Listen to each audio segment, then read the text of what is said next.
dari awal gitu. Jadi modelnya harus, karena majalah wellness modelnya itu nggak boleh kurus banget, dia harus kelihatan sehat, fresh, segala macem. Tapi yang terlalu berotot juga nggak boleh, karena itu nakut-nakutin pembaca. Untuk yang baru mulai nanti udah stres duluan gitu loh istilahnya. Jadi pagernya banyak sekali, tapi yang paling seneng adalah kita kembali lagi dengan Reflections with Amanda. Dan kali ini dengan Pangesti Budiman yang panggilan sayangnya adalah Cici. Halo Ci, senang sekali ketemu. Tapi biasanya kita kan sering sekali ngobrol-ngobrol berbagai hal. Sekarang basic dulu deh. Tadi Cici sarapannya apa? Saya biasanya kalau pagi minum teh aja Bu.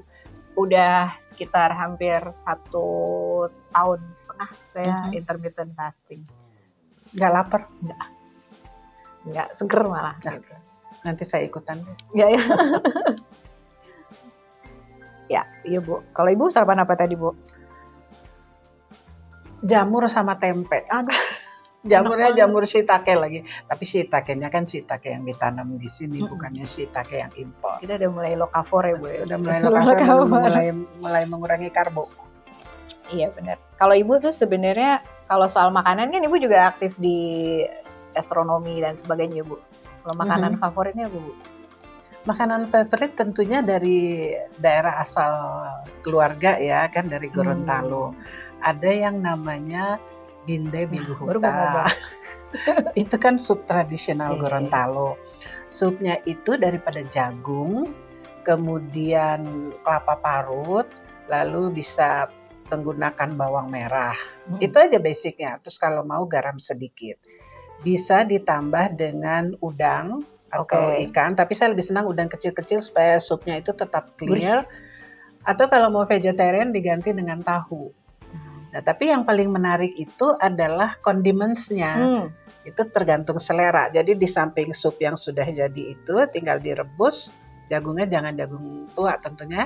Ada jeruk nipis, ada cabai, ada garam, ada bawang goreng. Nah, ada yang suka asem, ada yang suka pedas dan lain sebagainya. Itu rasa Nusantara banget ya Bu ya. Betul, dan sehat. Sehat. Jagungnya boleh pakai jagung manis?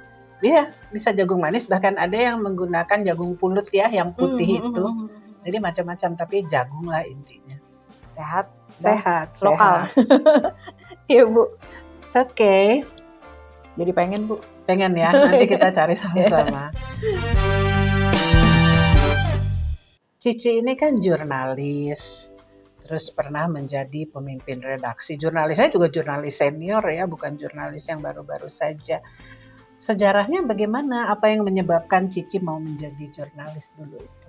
Saya suka menulis dari kecil Bu, gitu. Dari umur 11 lah udah sering ngirim-ngirim. Oh ya, 11 SD ya? Ya. Nah, udah sering ngirim-ngirim.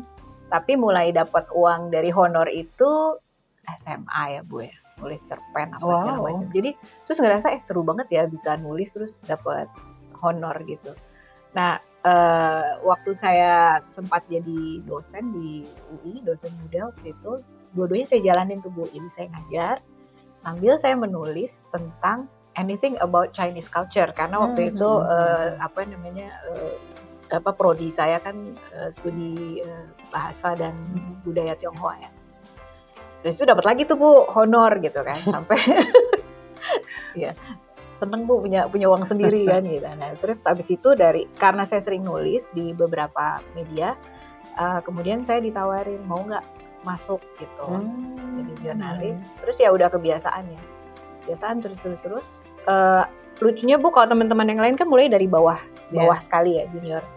Saya tuh ditawarin menjadi masuk ke redaksi itu langsung dan itu udah middle management ya waktu itu. Jadi udah senior editor waktu itu. Dia langsung ke situ. Habis itu terus jadi managing editor, terus jadi Wapemret sampai kemudian jadi Pemret. Terakhir saya pegang 2 majalah sekaligus. Top position ya itu ya. Iya. Dan majalahnya license ya. Jadi itu kalau majalah license itu kan kontrolnya ada 2 ya Bu. Di perusahaan yang di Indonesia, kemudian di headquartersnya, prinsipalnya juga harus approve dulu baru boleh jalan gitu. Setiap Jalan. berita mereka harus approve. Enggak. Maksudnya setiap artikel atau apa? Biasanya 3 bulan pertama ya. Oke. 3 sampai 6 bulan pertama. Waktu itu saya cuma 3 bulan dan itu sempat dirayain pakai tumpengan karena biasanya 6 bulan. Semuanya Bu dari depan sampai akhir tapi menyenangkannya karena itu license jadi buku putihnya udah jelas Bu. Kita nggak mikir dari awal gitu. Jadi modelnya harus karena majalah wellness modelnya itu nggak boleh kurus banget dia harus kelihatan sehat, fresh segala macem. Tapi yang terlalu berotot juga nggak boleh karena itu nakut-nakutin pembaca. Untuk yang baru mulai nanti udah stres duluan gitu loh istilahnya. Jadi pagernya banyak sekali. Tapi yang paling seneng adalah kami diberi berlangganan library macem-macem di Amerika dan Eropa untuk jadi sumber informasi untuk riset. Dan di situ saya baru tahu bahwa ternyata orang Indonesia yang bikin riset di luar negeri dan risetnya keren-keren tuh banyak banget yang kita nggak pernah, aku merinding Bu, nggak pernah kita dengar di sini nama-nama itu. Soal konsumsi susu misalnya, soal waktu itu pernah bahas soal lactose intolerance dan sebagainya.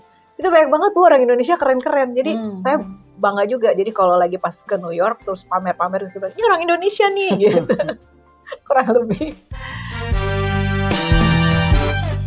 Nah, Ibu kan aktif menulis ya Bu. Kayaknya saya beberapa kali jadi MC nih peluncuran buku Ibu. Ibu pernah menerbitkan buku, pernah menulis kolom, topiknya macam-macam dari mulai climate sampai dengan kuliner juga gitu. Dan sebenarnya Ibu kalau lagi ada ilham buat menulis tuh dari mana sih Bu ilhamnya? Harus ada gitu ya. Harus ada. Terutama menulis kolom itu ya. Kan menulis kolom itu sudah berapa ya? 6 tahun apa saya menulis tiap minggu loh. Tiap minggu harus keluar satu kolom dan pastinya cari current affairs. Sekarang apa sih yang sedang terjadi, isu apa yang paling menjadi perhatian. Seperti sekarang minggu-minggu ini kan sedang ada konferensi PBB untuk perubahan iklim kan di Belém, Brazil. Itu pasti saya akan tulis mengenai itu. Lalu di Indonesia ada peristiwa apa dan tentunya juga yang menarik perhatian saya. Dan karena tadi saya ceritakan bidang lingkungan itu bisa macam-macam kan topiknya. Jadi banyak sekali topik tidak habis-habis. Tapi bagaimana mengemasnya gitu ya supaya bisa menarik. Dan banyak orang gitu. Menarik banyak orang dan kadang ada tentang seni, ada saya misalnya baru diundang nih ya oleh pemerintah Jerman mengunjungi beberapa fasilitas di sana, ya itu pasti saya tulis gitu. Yang pengalaman pribadi gitu ya. Pengalaman pribadi terutama, tapi yang kira-kira akan bermanfaat gitu bagi banyak orang. Harus ada ya Bu ya? Harus ada. Dan tapi yang tadi kan Cici bilang saya juga kebetulan memang banyak buku terkait misalnya kuliner. Tapi biasanya apa yang saya tulis itu harus dikaitkan dengan masalah lingkungan, perubahan iklim dan sebagainya. Dan mengajak teman-teman juga. Jadi kalau buku itu ada beberapa antologi. Sekian teman nulis rame-rame. Dan biasa senang kan jadi buku gitu. Itu ininya ceritanya. Dan jadi personal ya Bu ya untuk pendekatannya tuh jadi personal. Tapi kalau untuk nulis buku yang serius-serius gitu, maksudnya yang benar-benar bercerita tentang climate dengan riset, dengan mungkin ada teori yang baru atau pendekatan yang baru gitu. Itu kan saintis ya, saya tidak terlalu mendalami riset, sehingga saya lebih banyak ke public outreach. Jadi memang ada scientific information, tetapi bukan hasil penelitian saya, tetapi saya mencoba menerangkannya supaya bisa menjadi jembatan gitu bagi masyarakat. Tapi kalau misalnya contohnya menulis tentang climate, ada satu antologi dari The Climate Reality Project namanya Memoirs by Climate Reality Leaders. Jadi diminta menulis teman-teman pengalaman mereka apa sih terkait dengan perubahan iklim, lingkungan dan sustainability. Kenapa mereka mau menulis itu? Ceritanya bagus-bagus dan waktu itu kami kumpulkan dari 15 negara. Oke. Jadi 15 negara ya Bu ya? 15 negara mereka menulis apa yang menyebabkan mereka menjadi terlibat dalam isu ini. Berarti itu sebenarnya untuk setelah menulis buku itu sebenarnya kita juga bisa menyerap banyak pengalaman dari teman-teman yang ada di mancanegara. Bagaimana Cici kan sebagai jurnalis ya sangat berpengalaman Dan pengetahuan Cici kan sudah banyak sekali gitu ya dalam bidang ini, lingkungan dan lain-lain, perubahan iklim. Jadi bagaimana menulisnya supaya cara menulis ya, itu juga penting juga untuk saya. Saya tetap harus belajar bagaimana supaya menarik publik untuk membacanya, dan harapannya bukan hanya membaca ya, tapi ada action gitu setelah membaca, apa yang akan mereka lakukan. Ya, sebenarnya sebuah tulisan itu kalau menurut saya akan lebih mudah diterima orang. Ini ilmunya saya dapat di Jepang, Bu. Jadi kalau kita naik kereta di Jepang, itu orang punya waktu sebentar dia akan baca. Mereka punya buku kecil yang dibaca sebentar gitu. Sampai dengan stasiun di mana dia turun, dia sudah selesai membaca sebagian. Jadi dan sekarang kita eranya adalah kita menulisnya pendek. Dan ternyata nulis pendek tuh lebih susah daripada nulis panjang gitu kan. Buat orang lama, Bu. Ya, kalau untuk anak sekarang mereka biasa nulis pendek. Jadi ini bisa kita terapkan gitu, Bu. Jadi satu itu mungkin bisa dibuat bite size. Bahwa kita senang menulis panjang, nggak apa-apa gitu. Biarkan kita menulis panjang, tetapi dulu waktu di majalah pun saya buatnya tulisan, misalnya 2 halaman nih Bu ya. Mungkin 1 halaman itu tulisannya agak panjang. Atau 1/3 halaman, lalu 2/3 halaman lainnya itu saya bikin jadi box, jadi sidebar, jadi splash dan sebagainya. So waktu orang punya waktunya cuma 1 menit untuk baca, dia akan milih baca yang mana dulu. So on the weekend dia punya waktu lebih panjang, dia akan baca tulisan yang lebih panjang. Nah, itu waktu masih dicetak. Sekarang dengan adanya media sosial, sebenarnya bisa ambil sesuatu yang dekat sama kita dulu, pengalaman kita, provoking gitu, in the good way. Lalu itu langsung ditulis. Tapi yang lebih penting lagi adalah harus menjadi service media. Jadi di ujung artikel itu orang akan bisa mendapatkan best practice-nya apa. Itu sih yang penting. Jadi nggak terlalu tinggi di awal.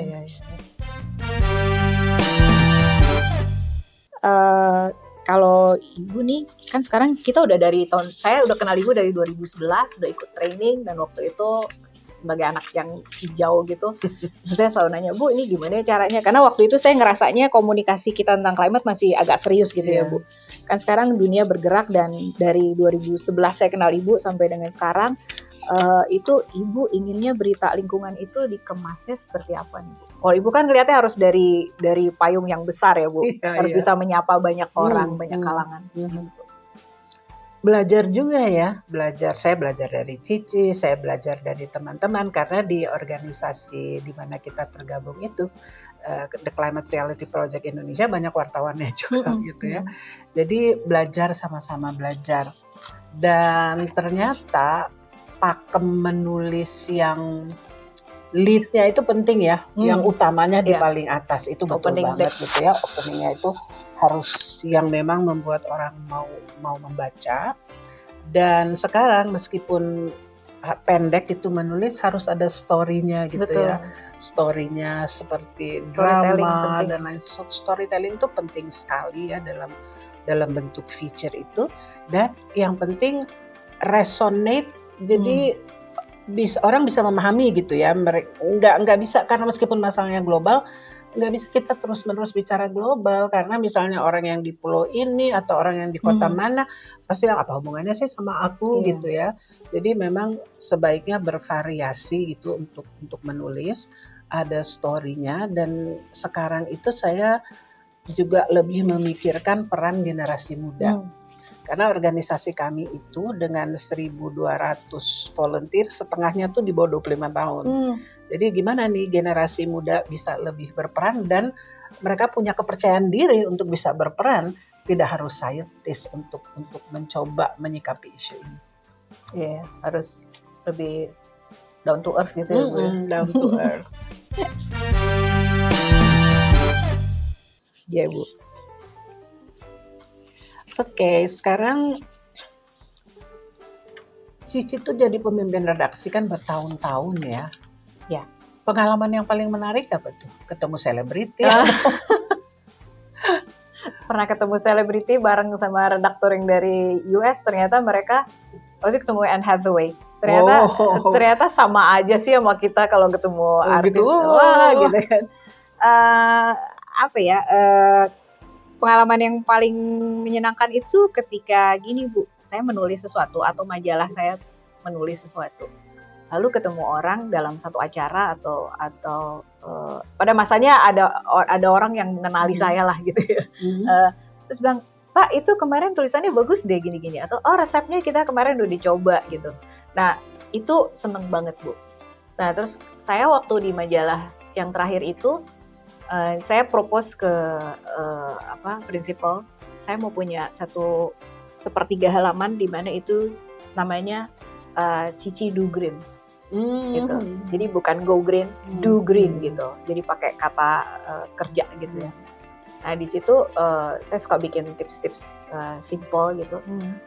Suka ada yang kontak di Instagram waktu itu. Ini seru nih, aku udah praktekin misalnya. Kayak gitu-gitu itu terus seneng banget karena di masa itu kan belum ada matriksnya untuk ukur ya. Tapi paling tidak ketika orang WhatsApp atau apa tuh menyenangkan ketika itu sampai. Bu, Ibu kan sering diliput media dalam perannya Ibu di The Climate Reality Indonesia. Kalau Ibu punya pengalaman apa Bu yang paling seru saat diliput media? Masuk Vogue gitu mungkin? Yang paling seru itu waktu diliput Cici sebenarnya. Oh gitu ya? Waduh, terima kasih. Kan ada acara training bersama Al Gore kan di Jakarta. Al Gore itu kan kita tahu adalah pendiri The Climate Reality Project. Beliau mantan wakil presiden Amerika Serikat dan juga pemenang hadiah Nobel kan, hadiah Nobel perdamaian. Kemudian beliau ke Jakarta kan memberi pelatihan kepada kita semua. Bayangkan bertemu dengan seseorang, sosok, tokoh yang kalau orang lihat dia histeris gitu. Lalu dia katakan, hai Amanda gitu, kebayang nggak? Rasanya gimana? Tinggi ya Bu ya, suaranya berat. Sepertinya dihargai gitu, ganteng lagi kan orangnya. Ganteng, nah itu Bu, saya baru mau ngomong. Jadi sepertinya dihargai. Dan ketika training itu diliput oleh Cici, 4 halaman spread, can you imagine? Seumur hidup saya kayaknya baru kali itu deh. Itu saya menggunakan privilege saya sebagai jurnalis dan pemret tuh. Bayangkan seumur hidup, sepertinya baru kali itu saya diliput 4 halaman majalah terkenal di Indonesia. Itu luar biasa. Thank you. Terima kasih Bu. Mudah-mudahan saya ada kesempatan lagi. Kapan-kapan. Amin. Cici, apa punya pesan untuk mereka yang ingin menjadi jurnalis? Pesan saya tetap kreatif, tetapi mulai dari diri sendiri atau mulai dari lingkungan sekitar. Mulai mengkomunikasikan kepada orang-orang di sekitar kita dulu. Sekitar sekarang boundariesnya lebar banget ya Bu. Sekitar tuh bisa followers kita misalnya atau tetangga atau seterusnya. Tapi tetap harus tetap harus bikin riset. Jadi bukan based on katanya-katanya gitu. Karena kita bicara tentang sesuatu yang scientific. Karena climate change itu bukan hoax gitu. Saya juga punya pesan yang sama sebenarnya. Ya, you steal my show. Sorry. Itu yang tadinya saya mau katakan. Mungkin jurnalis itu pesannya untuk yang mau menjadi jurnalis dan yang juga menjadi jurnalis. Seperti Cici katakan tadi, risetnya itu tetap harus kita baca dan tidak usah khawatir karena banyak sekali sumber-sumber yang menerangkan secara mudah dipahami. Seperti sekarang yang sedang terjadi di konferensi perubahan iklim di Belém, Brazil, itu kan isunya ada puluhan agendanya. Tapi banyak organisasi-organisasi yang membuat tulisan-tulisan pendek yang bisa dipahami banyak orang. Jadi memang intinya itu harus mau membaca, dan terutama kalau mau bergerak dalam bidang lingkungan itu adalah melihat isu global, regional, kemudian nasional, kemudian lokal. Memang harus begitu karena saling terkait isunya. Apa yang terjadi di negara lain mempengaruhi negara kita dan demikian juga sebaliknya. Satu pertanyaan dikit Ibu. Kalau jurnalis. Jurnalis. Kalau yang mau jadi jurnalis atau jurnalis seandainya ingin bertanya nih Bu, ya isu-isu itu tentang climate change, harus menghubungi siapa Bu? Untuk bisa mendapatkan konfirmasi, hubungin Ibu kah atau gimana? Boleh. Jadi ada sebenarnya 2 organisasi utama secara internasional, yaitu United Nations Framework Convention on Climate Change, UNFCCC, itu negosiasinya, politiknya, perundingan dan sebagainya. Lalu ada lagi wadah Intergovernmental Panel on Climate Change, itu scientific banget. Nah menariknya, Dua-dua itu mempunyai akun Instagram dengan berita-berita yang sangat Seru, mudah yang dimahami bisa oleh siapapun juga. Ya, quote ya. bisa di-quote dan updated gitu, informasi-informasi terbaik. Dan tentunya menghubungi kami, ada Instagramnya Climate Reality Ina. Itu bisa DM, Jadi kita akan jawab. tiga Instagram account itu bisa dikontak di DM. Cici, terima kasih sekali pembicaraannya. Mudah-mudahan teman-teman juga enjoy ya acara di Reflections with Amanda ini. Jangan lupa subscribe di channelnya, kemudian ada lonceng ya supaya tidak ketinggalan berita, dan menunggu kesempatan berikutnya yang pasti juga akan sama menariknya.